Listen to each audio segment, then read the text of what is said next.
결실을 맺는 그리스도인이라는 제목으로 말씀을 선포하도록 하겠습니다. 제가 여기 와가지고 이제 이 강단에 서서 설교한 지가 거의 한 6개월이 다 돼 가는 것 같더라고요. 제가 이렇게 6개월 동안 설교를 하는 것을 여러분들이 들으시다 보면은 제 설교 패턴 어느 정도 아실 거라 생각을 합니다. 제가 처음 설교할 때는 어떻게 설교하는가 하면은 처음에 시작할 때는 간단한 예화 또는 비유를 이렇게 말합니다. 시사적인 것을 이렇게 선포를 함으로 인해서 여러분들의 공감 능력을 공감 공감각을 이렇게 같이 얻으려고 합니다. 여러분들이 다 아는 것, 공감할 수 있는 것을 말함으로 인해서 그거 나도 그렇게 경험했다라고 이렇게 공감대를 형성을 하는 것이죠. 하지만 예화로 이렇게 시작하는 것은 그것 이외에도 다른 것이 있습니다. 여러분들이 알 수 있는 것으로 인하여서 쉽게 풀이하다 보면은 지금 앞으로 선포되는 말씀이 어떠한 내용인가를 알 수가 있게 되죠. 또한 초반에 이렇게 모든 것을 좀 함축해서 예화로 제시를 하다 보면은 혹여나 그럴 분들은 안 계시지만은 나중에 설교를 듣다가 좋으시는 분들이 계시면은 초반에 그 내용만이라도 기억을 하면서 아마도 이런 말씀을 하셨을 거야라는 추측을 할 수 있기 위해서 초반에 가급적이면은 모든 내용을 함축해서 비유로 이렇게 여러분들한테 설교를 하는 거 합니다. 이러한 설교 방법은 저만 사용하는 것이 아니라 많은 설교자들이 이용을 하고 있어요.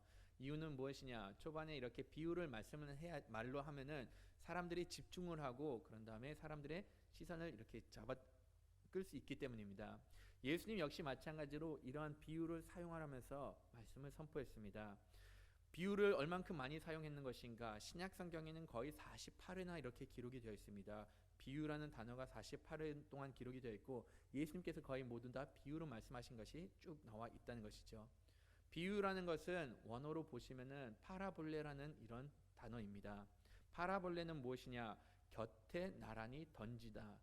그러니까는 이러한 일이 있으면은 곁에 이와 유사하든지 아니면 모든 사람들이 이해할 수 있는 그런 것을 하나 내려놓고 그것을 깨달음으로 인해서 곁에 있는 것을 같이 이해할 수 있도록 만든 겁니다. 물론 비유를 이용하면은 그 비유는 깨달을 수는 있지만은 거기에 대해서 어떤 것을 비유하는 것인가를 깨닫지 못할 때가 있습니다. 비유를 통해서 청중들에게는 이것이 하나님의 복음이다라는 것을 더 잘 깨닫게 만들 수 있는 반면 어떤 이들에게 있어서는 오히려 하나님의 말씀이 더 감춰진 비밀로 다가올 수가 있게 되는 것이죠. 예수님께서는 굳이 이 비유로 말씀하실 필요가 있었을까요? 예수님께서는 오셨을 때 모든 사람들이 하나님의 말씀을 듣고 구원을 받기를 원하셨을 거라 생각을 하는데 그러면은 비유보다는 차라리 직설적으로 이것을 믿어야지 너희들이 구원을 받을 수 있을 것이다 라고 가르치는 것이 더 바람직하지 않을까요? 라고 생각을 하는데 꼭 그렇지만은 않았습니다. 예수님께서는 때로 비유를 말씀하셨을 때는 어떤 이들에게는 이 천국 복음이 여전히 비밀로 남아있기를 원하셨던 것이죠. 이것이 어디에 기록되어 있는가? 마가복음 4장 11절하고 12절을 같이 읽어보도록 하겠습니다.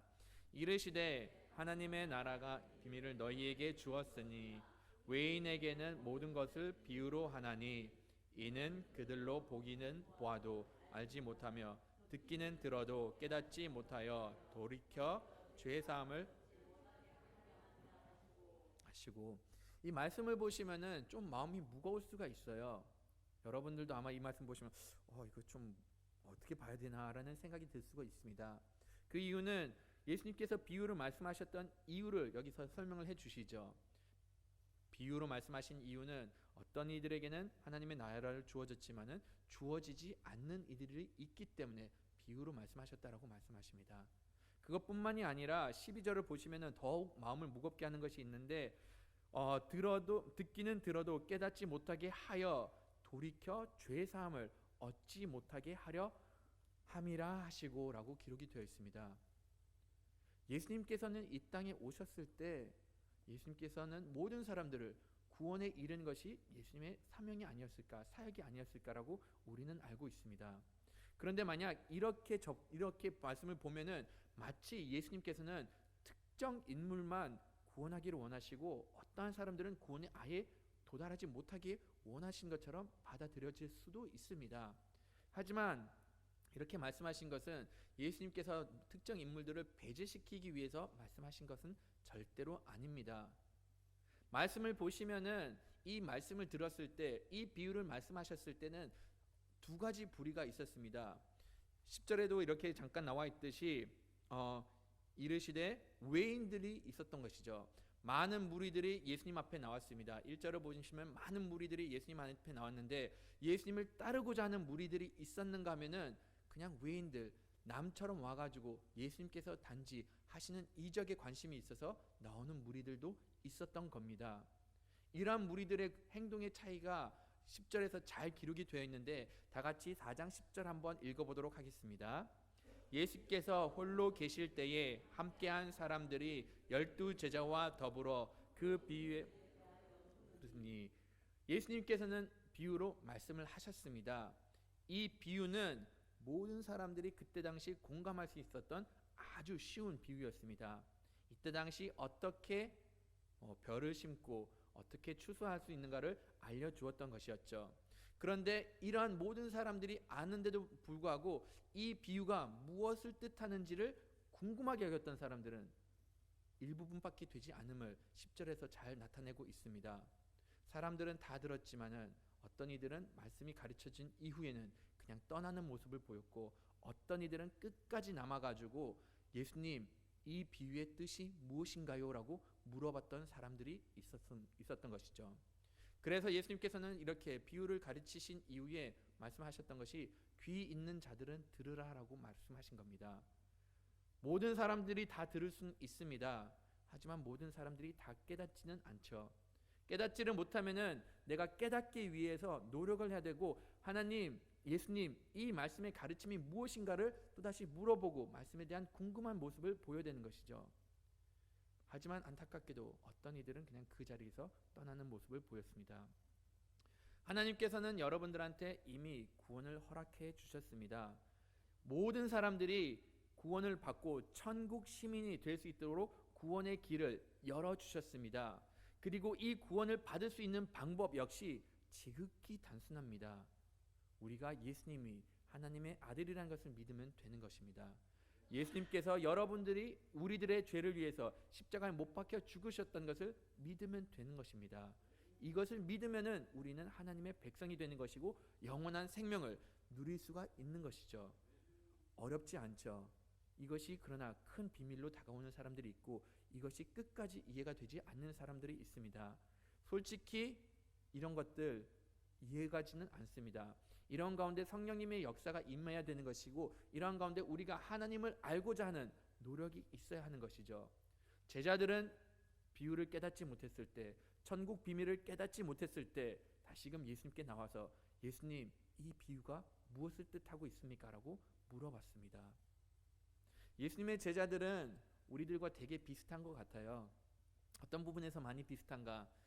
말씀을 전에 예수님께서 선포를 했는데 그냥 그때는 특별히 반응을 하지 않았습니다. 사람들이 다 있으니까 그냥 아마도 그 무리들과 함께 그냥 같이 아멘, 저 이해했습니다 라고 고개를 끄덕일 수도 있습니다. 근데 마음속에 깊이 이해를 하지 못하다 보니까는 다시금 나오는 모습을 보였죠. 여기 계시는 성도님들 분들 중에서 때로는 말씀이 어렵게 와닿는 성도님들도 있을 수가 있습니다. 그러면 이때는 이렇게 제가 이해하지 못합니다라고 물어보기는 민망할 수는 있지만은 우리가 보일 수 있는 최선의 노력은 무엇일까요? 이 예수님의 제자들처럼 나와서 하나님의 말씀을 배우려는 의지와 노력이 있어야 한다는 것이죠. 예수님께서 마가복음에서 기적을 행하셨을 때 참 흥미로운 패턴이 있어요. 그것이 어떤 패턴인가 하면은 예수님께서는 먼저 기적을 베풀면서 짠 한 다음에 나를 믿어라 라고 하신 것이 아니라, 마가복음을 쭉 읽어보시다 보면은 먼저 사람들이 본인의 신앙을 고백하는 발언을 했던지 아니면 행동을 보였습니다. 그러한 믿음의 모습을 보인 이후에 예수님께서는 기적을 베푸시고, 그런 기적을 또다시 경험한 자들은 더더욱 예수님을 이렇게 영화롭게 예수님을 찬양하는 모습을 보였던 것이죠. 물론 여러분들한테 이 말을 한 것은 아닙니다. 여러분들이 행동이 있어야지 믿음이 구하는 것을 말하는 것은 아닙니다. 하지만 여러분들에게 이미 구원을 허락해 주신 하나님을 믿는다라고 하면은 내가 열심을 다해서 하나님의 말씀을 배우려고 노력을 해야 되는 것이고, 그 가르치는 자리에 함께 있으려고 노력을 보여야 한다는 것입니다. 우리는 예수님께서는 마가복음을 통해서 이러한 비유를 말씀하셨고 이 비유를 통해서 많은 자들이 구원을 받기를 원했는데 안타깝게도 그를 듣지 않는 자들에게는 예수님께서 이렇게 말씀을 하신 거죠. 귀가 있어도 듣지 못하고 비밀이 주어져도 그들은 깨닫지 못한다는 것. 비록 나는 가르치고 싶지만은 이들의 마음 자세가 준비가 되어 있지 않다 보니까는 그 말씀을 받아들이지 못한 것을 예수님께서는 한탄해 하신 것이죠. 예수님께서 말씀하신 비유 어떤 비유인가 하면은 씨 뿌리는 비유입니다.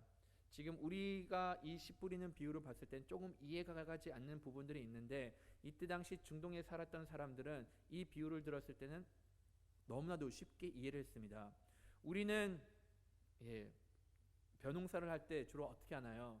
곡식을 기를 때 주로 논을 먼저 가꿉니다. 또랑에다 물을 붓고 그런 다음에 모를 심음으로 인하여서 이렇게 쌀이던 벼던 이렇게 자랄 수 있게 만들어 놓죠. 하지만 이때 중동에서는 어떻게 농사를 지었는가 하면은 우선적으로는 그냥 밭에다가 씨를 뿌립니다. 사방팔방으로 막 뿌린 다음에 그런 다음에 밭을 갈아 엎습니다. 막 뿌리다 보니까는 때로는 이 뿌리는 씨앗이 튀어서 길가에 떨어질 때가 있습니다. 예수님께서 말씀하셨던 것처럼 뿌렸을 때 길가에 떨어진 거 새가 와서 주워 먹는다라고 이렇게 말씀하셨습니다.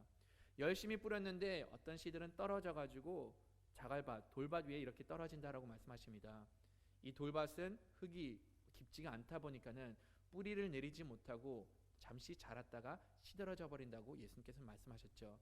그리고 또 다시 어떤 밭이 있었는가 하면은 씨를 뿌렸는데 그 주변에 가시덤불이 있기 때문에 그로 인해서 성장은 하지만은 열매를 맺지 못하게 된다라고 예수님께서는 비유로 말씀하셨습니다. 이 비유를 딱 들으시면은 세 가지 요소가 등장을 하게 되죠. 어떤 요소들인가 하면은 씨하고 씨 뿌리는 자 그리고 또한 밭이 등장을 하게 됩니다. 이 비유를 예수님께서는 서서히 풀이해 주시는데 씨가 무엇인가라고 말씀을 하셨을 때 이 씨는 바로 하나님의 말씀 복음이다라고 선포를 하십니다. 정말로 예수님께서는 비유를 잘 하시는 것 같아요. 물론 세상의 모든 지혜를 지니고 계시는 분이다 보니까는 사람들이 가장 잘 이해할 수 있는 방법으로 비유를 하셨는데 씨와 복음, 말씀 너무나도 적절한 비유라고 저도 이 말씀을 묵상하면서 느끼게 됩니다. 씨는 어떻죠? 작아요. 매우 작지만은 이 작은 씨가 땅에 심겨졌을 때 싹이 돌아나기 시작하고 나무든 열매든 이렇게 풀이 자라기 시작합니다. 이러한 식물이 자람으로 인해서 어떠한 식물이든지 간에 거기에 대한 열매를 맺게 되죠. 한 생명이 자라게 되는 것이고 열매를 맺게 되는 것이고 그런 다음에 이 열매가 또다시 땅에 떨어져서 많은 씨를 뿌리게 됨으로 인해서 그 많은 나무가 더더욱 확장해 나가는 것을 볼 수가 있습니다. 말씀도 이와 똑같습니다. 복음이 선포됐을 때 이 복음은 때로는 되게 작게 여겨질 수도 있습니다. 어떤 이들에게 있어서는 이 복음이 매우 하찮게도 여겨질 수도 있습니다. 그런데 이 하찮은 복음 아니면 이 하찮은 이 작아 보이는 말씀 이 작은 말씀이 사람 마음밭에 심겨지기 시작하면은 이로부터 인해서 사람들이 변화를 받습니다. 복음의 능력이 있기 때문에 하나님의 말씀이 능력이 있기 때문에 사람이 변화가 되고 그로 인해서 참된 진리를 깨닫게 되고 이로 인하여서 우리는 영생을 누리는 큰 은혜를 큰 축복을 누리게 되는 것이죠. 한 말씀 한 말씀 어떤 이에게는 이 말씀이 될 수 있고 어떤 이에게는 저 말씀이 될 수는 있지만은 이 말씀이 우리 마음에 심겨졌을 때 우리는 다시 거듭나게 되면서 하나님의 백성으로 다시금 태어나게 되는 겁니다. 사도 베드로 역시 마찬가지로 이것을 베드로전서에서 쭉 기록을 했습니다. 다 같이 베드로전서 1장 23절을 한번 같이 읽어보도록 하겠습니다. 너희가 거듭난 것을 썩어질 씨로 된 것이 아니요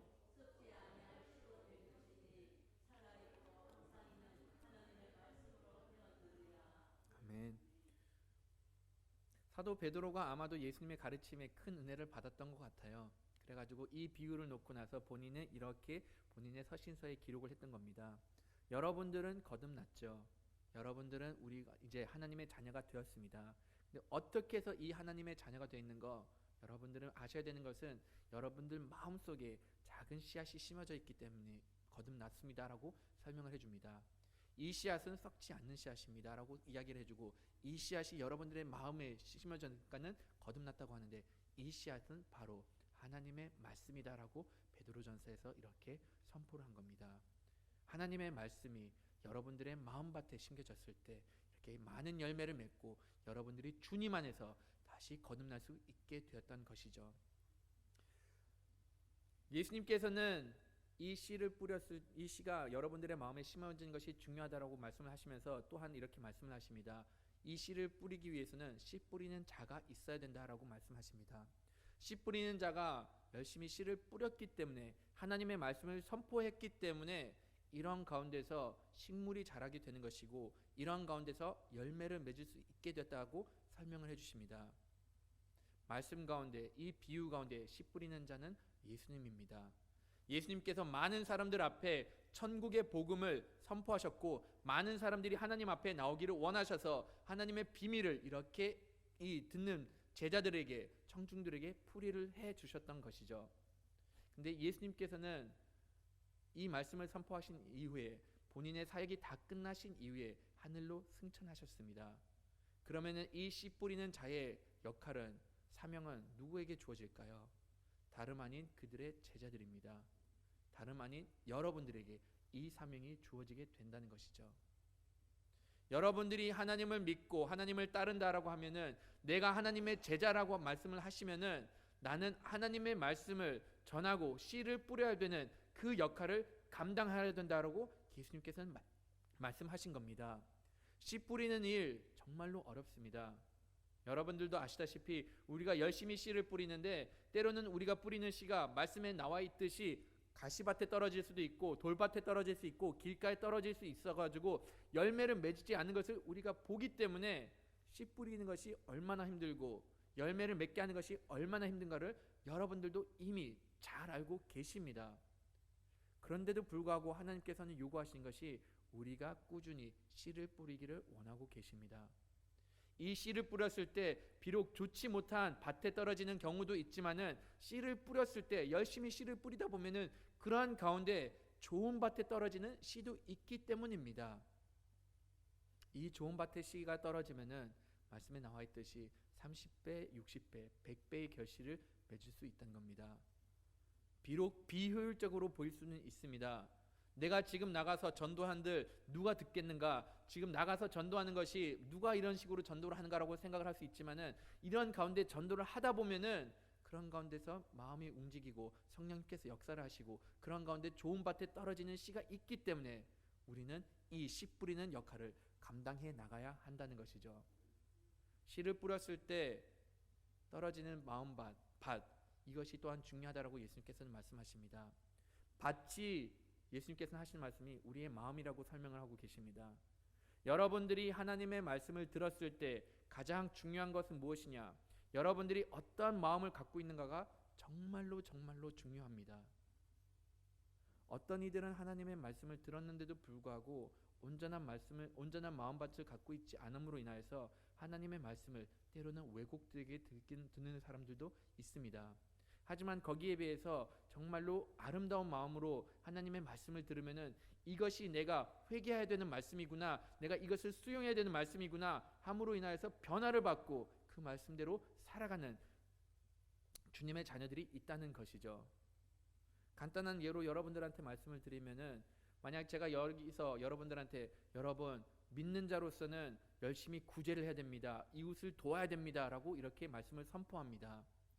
여기서 마음밭이 고우신 분들은 정말로 옥토 같은 마음을 갖고 계신 분들은 이 말씀을 듣고 나서 내가 하나님의 말씀을 실천해야겠구나, 내가 주변에 있는 양로원이라도 찾아가가지고 거기서 내 시간을 투자하면서 그들을 섬겨야겠구나, 혹시나 주변에 어려운 친구들이 있으면은 보육원이 있으면은 내가 거기 가서 어떻게 해서든지 헌신함으로 인해서 그들이 바르게 쓸 수 있도록 그들이 하나님의 사랑을 깨달을 수 있도록 내가 섬기는 모습을 보여야겠구나라고 이렇게 받아들이는 주님의 백성들이 있습니다. 하지만 마음이 바르지 못한 사람들은 이 똑같은 말씀을 듣고 나서 이렇게 생각할 수도 있습니다. 목사님께서는 오늘 또다시 헌금 내라고 말씀하시는구나, 왜 이렇게 계속 요구하고 있지, 왜 이렇게 무엇을 달라고 하고 있지 라고 해서 좋지 않게 받아들이는 사람들도 있습니다.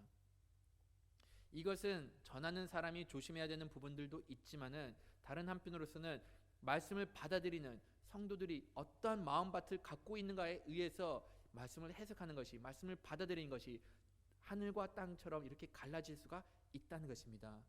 그래가지고 성경에서는 어떠한 마음밭을 가져야 되는 것인가를 계속 강조를 하고 있습니다.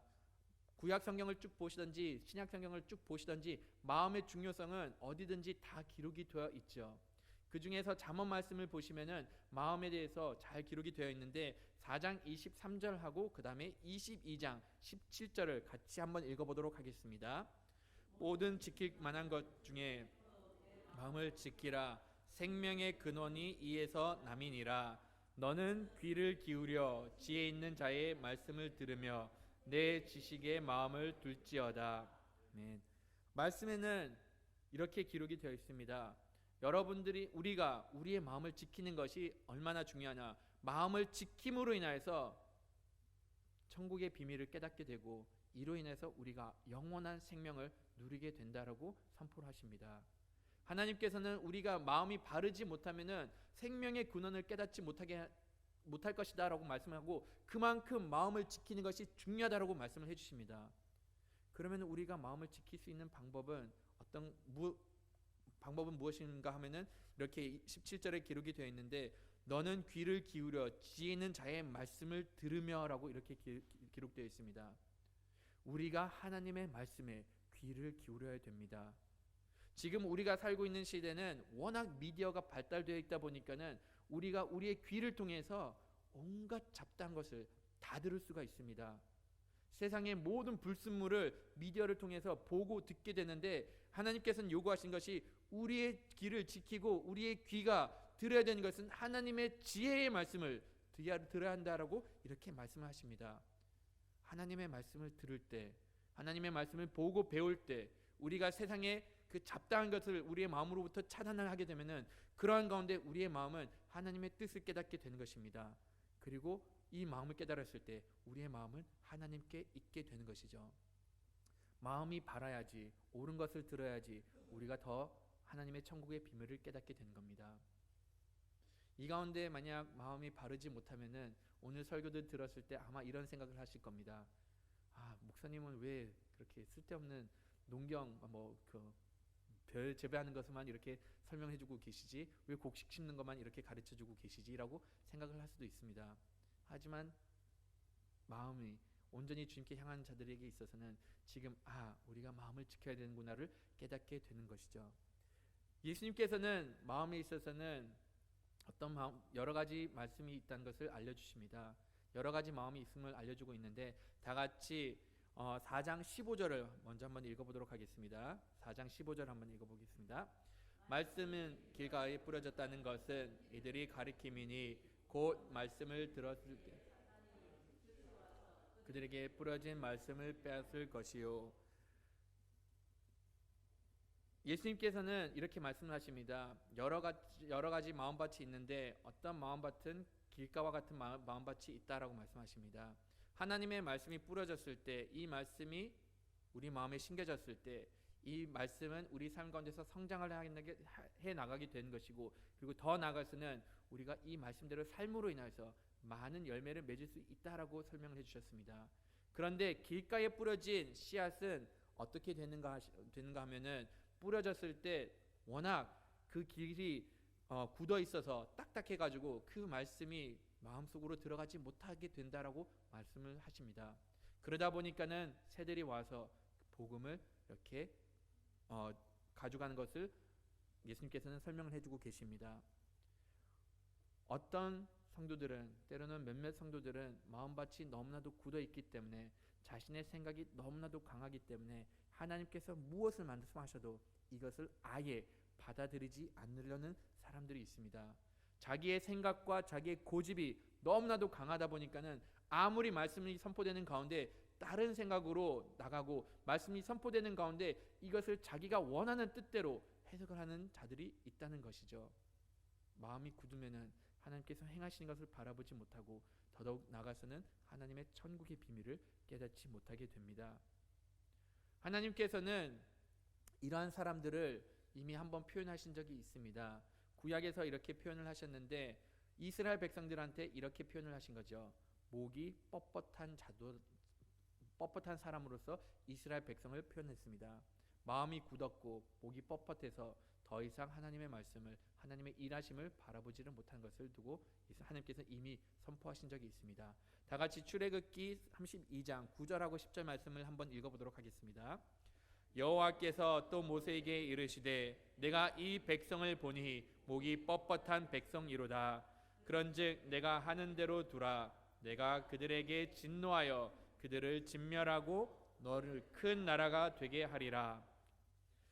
하나님께서는 이스라엘 백성을 많이 사랑하셨습니다. 그리고 하나님께서는 이스라엘 백성을 통해서 언약 약속하신 그 모든 것을 이루셨습니다. 맨 처음에 아브라함을 통해서, 한 가족을 통해서 하나님께서는 약속하신 것, 큰 민족을 이루셨습니다. 이 큰 민족을 이뤘을 때 이스라엘 백성들은 애굽에 있었고 많은 고통 가운데 있었습니다. 그럼 그들의 울부짖음을, 그들의 괴로움을 보시면서 하나님께서는 그들을 애굽에서부터 이렇게 탈출하게 도와주셨습니다. 탈출하는 가운데, 출애굽을 하는 가운데 하나님께서는 여러 가지 이적을 행하셨습니다. 10가지 재앙을 통해서 하나님의 능력을 나타내 주셨습니다. 또한 홍해에 도달했을 때 바다를 가르는 놀라운 기적을 하나님께서는 이스라엘 백성들에게 보여주셨습니다. 여태까지 그들이 경험해보지 못한 그런 놀라운 능력을 보여주셨는데도 불구하고 이스라엘 백성들은 가장 중요한 시기에 우상을 섬기는 모습을 보였습니다. 하나님께서 모세를 시내산에 불러가지고 내가 너희를 나의 백성으로 삼겠다 언약을 주시는 바로 가장 그 중요한 순간에 이스라엘 백성은 지금 당장 내 눈앞에 하나님이 보이지 않음으로 인하여서 금으로 송아지를 만들고 그 앞에 절하는 안타까운 모습을 보였던 것이죠. 아무리 이들에게 가르쳐주고 아무리 이들에게 놀라운 기적을 보여줌에도 불구하고 목이 뻣뻣함으로 인해서 하나님의 말씀을 받아들이려는 그런 모습을 보이지 않음으로 인해서 결국은 이들은 하나님으로부터 하나님의 진노를 받게 되었고 더 나아가서는 하나님의 진멸의 대상이 되게 되었던 것입니다. 물론 모세는 이러한 가운데 하나님께 다시 간구함으로 인해서 하나님께서는 이 이스라엘 백성들에게 자비를 허락해 주셨지만은 하나님을 온전히 순종하면서 따르지 못하는 이들에게는 하나님의 진노가 임한다라고 이렇게 말씀을 선포하셨습니다. 우리가 하나님의 말씀을 들었는데 그럼에도 불구하고 우리가 마음의 굳은 마음으로서 변화를 받지 않는다라고 하면은 하나님 우리 역시 마찬가지로 이러한 진노의 대상이 될 수가 있습니다. 여러분들도 여러분들 주변에 마음이 고든 사람 분명히 보셨죠. 아무리 이야기를 해도 끝까지 자기 고집을 내세우는 사람을 보셨죠. 멀리 찾아볼 필요 없습니다. 여러분들의 남편, 여러분들의 아내가 그런 사람이 될 수가 있습니다.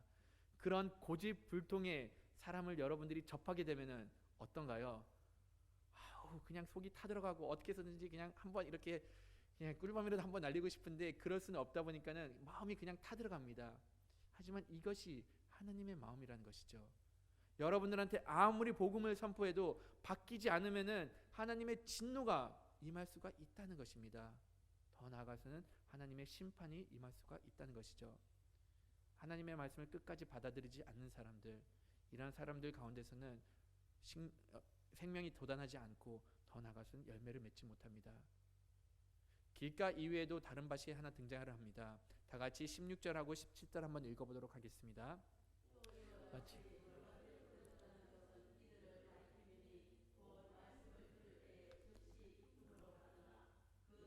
뿌리가 없어 잠깐 견디다가 말씀으로 인하여 환난이나 박해가 일어나는 때에는 곧 넘어지는 자요. 예수님께서 또 이렇게 말씀하시는 밭은 돌밭이라고 이렇게 표현을 하고 있습니다. 중동에 가시다 보면은 거기는 그냥 다 돌밭입니다. 어디나 가나 이렇게 돌이 깔려 있는데 그나마 그 겉에 있는 돌들을 치우면은 여기서는 농작이 잘 될 것이다라고 생각하는데 조금만 파다 보면은 그 밑에 또 다시 돌이 있습니다. 예수님께서는 하신 말씀이 이러한 돌밭 위에 씨를 뿌리게 되면은 그 순간에는 잘 자랄 수가 있습니다. 씨에 생명력이 있기 때문에 어느 정도 뿌리를 내릴 수는 있습니다. 하지만 날씨가 더워지면은 이 뿌리에 깊이가 없다 보니까는 곧 시들어 없어지게 된다라고 예수님께서는 설명을 해 주시죠. 여러분들도 이러한 일들을 경험을 했을 거라 생각합니다. 아니면 여러분들도 이러한 사람들을 주변에 보셨을 수도 있습니다. 예배 드릴 때 정말로 큰 은혜를 누린 것처럼 하나님을 열심히 찬양하고 정말로 온 힘을 다해서 하나님을 섬기는 자들이 있습니다. 하지만 이들의 삶 가운데서는 전혀 말씀을 실천하지 않는 모습을 보게 됩니다. 이러한 사람들은 시간이 지나면서 말씀으로 인해서 핍박을 받았을 때 하나님을 멀어지는 사람들이 종종 보게 됩니다. 내가 지금은 기분이 좋으니까는, 내가 은혜를 받았으니까는 하나님을 위해서 무엇이든지 다 할 수 있겠다라고 선포를 하는데, 정작 말씀에 뿌리가 없다 보니까는, 내가 말씀에 꾸준한 묵상이 없고 내가 말씀 앞에 꾸준한 노출이 되지 않다 보니까는 말씀의 깊이를 잡지 못하게 됨으로 인하여서 어려운 시기에 나를 유혹하는 것이 있을 때, 나를 어렵게 하는 것이 있을 때, 그럴 때 흔들리는 모습을 보이게 되는 것이죠. 주일학교 사역하면서 이러한 친구들 많이 봤습니다. 나름대로는 교회를 열심히 나오고 꾸준히 나오다가 어느 날 갑자기 이렇게 말을 합니다. 목사님, 제가 저 친구 때문에 기분이 상당히 나빠요. 그래서 당분간 교회를 쉬겠습니다 하고 나오지 않는 친구들이 있습니다. 저는 그런 친구들을 보면서 너무나도 안타깝더라고요. 아직까지 좀 신앙이 더 성장했으면은 이러한 가운데서 거뜬하게 이겨낼 텐데, 믿음의 뿌리가 조금만 더 깊으면은 교회에서 당하는 어려움, 아니면은 그냥 그 기쁨이 단순하게 그 환란으로 인해서 믿음이 흔들리지 않을 텐데, 뿌리가 깊지 못함으로 인해서 주변인들로 인해서 믿음이 흔들리는구나 하는 생각이 듭니다. 우리가 하나님 안에서 꾸준한 묵상 생활을 하고 여러분들이 매일매일 하나님 앞에 기도드리고 예배하는 모습이 있으면은 이러한 흔들림이 없어질 수가 있습니다. 매일 와서 새벽 기도에 와서 기도를 하시고 말씀을 듣는 분, 또한 매일 큐티를 통해서 하나님과 친밀한 교제를 나눈 그러한 분들은 세상의 어떠한 환난 가운데서도 흔들리지 않는 믿음을 보일 수가 있습니다. 믿음이 성장한다는 것은 세상 어려움이 닥친다고 할지라도, 믿음으로 인해서 고난을 받는다고 할지라도 그런 가운데서 굳건히 서 있는 사람을 이렇게 뿌리가 깊은 사람이라고 보실 수가 있습니다. 근데 이 돌밭에 부러진 자들은 이런 뿌리가 없음으로 인하여서 환란이 다가올 때 시들어 죽는 것을 보게 됩니다. 또 어떤 밭이 있는가요? 다 같이 보시면은 또 어떤 밭이 있는가 하면은 가시밭에 떨어진 씨가 있습니다. 이 가시밭에 떨어진 씨는 그나마 뿌리를 내릴 수 있게 되었습니다. 뿌리를 내리고 그런 다음에 이 식물이 잘 자라는 것을 보게 됩니다. 그런데 가시밭으로 인해서 모든 영양분을 뺏기다 보니까는 이 가시밭의 방해로 인하여서 안타깝게도 열매를 맺지 못하는 것을 이렇게 말씀하십니다. 가시는 우리 삶에 있어서 어떤 건가? 19절에 잘 기록이 되어 있는데 다 같이 19절 말씀을 한번 읽어보도록 하겠습니다.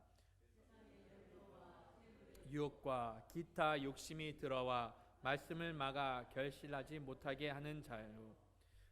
이 가시는 예수님께서 딱 말씀을 하십니다. 세상의 염려, 이것이 가시다. 재물의 유혹, 이것이 우리의 삶에 있어서 가시다. 또한 각종 욕심, 기타 욕심이 우리의 삶에 있어서 가시다라고 말씀을 하십니다. 우리가 신앙생활을 하면서 말씀대로 살려고 노력을 하는데, 이 말씀을 실천하는 부분에 있어서 가장 큰 어려움을 겪게 되는 것은 바로 이 세 가지 요소라고 저는 생각을 합니다. 세상에 있는 염려, 내가 하나님의 말씀을 순종했을 때 나에게 닥치는 불이익이 있지 않을까, 이러한 염려 때문에 말씀을 믿는데도 불구하고 이것을 온전히 실천하지를 못하게 되죠. 내가 하나님의 말씀을 따르면은 내 삶 가운데서 금전적인 손실이 있을 거라는 생각에 내가 하나님의 말씀을 실천 못하는 경우가 있다는 겁니다. 또한 나의 욕심이 있기 때문에 나는 아직까지 이것을 이루어야 돼. 하나님, 내가 이것을 이룰 때까지 잠시만 좀 기다려주세요. 내 욕심을 채울 때까지 하나님을 뒷전으로 하는 경우가 종종 있다는 것이죠. 하지만 사람의 욕심은 끝이 없습니다.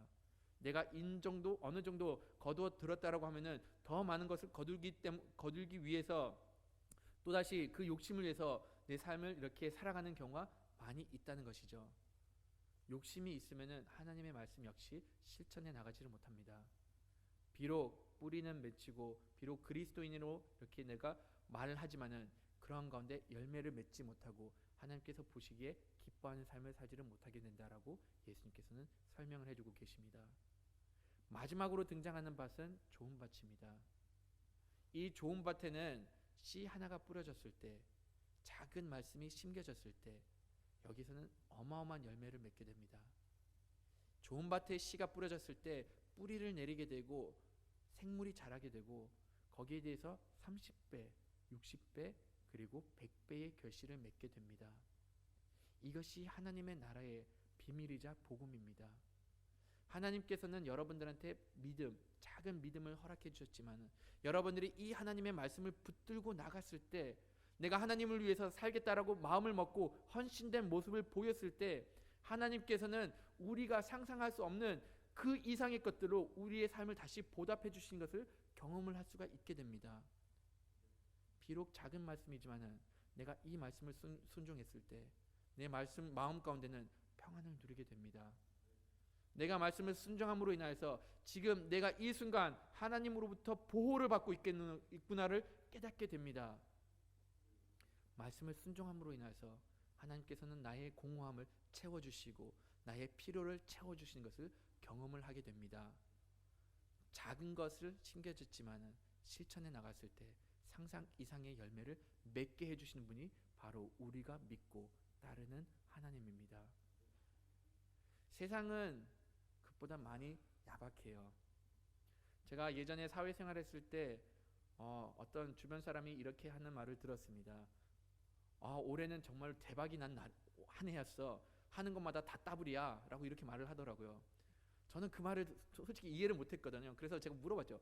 무슨 말이죠? 그러니까 자기 올해 너무나도 대박이 나가지고 하는 것마다 다 따블이 된다. 뭐 주식을 샀는데 그 주식이 2배로 뛰었다라고 막 이렇게 좋아하고, 그 다음에 자기가 뭐 집을 샀는데 그 집이 뭐 2배로 뛰었다라고 해가지고 이 본인이 투자한 것들에 대해서 따블이 됐다는 것들에 대해서 그렇게 기뻐하는 모습을 봤습니다. 하나님께서는 여러분들의 삶을 축복해 주실 때 단순하게 따블로 끝나지 않으십니다.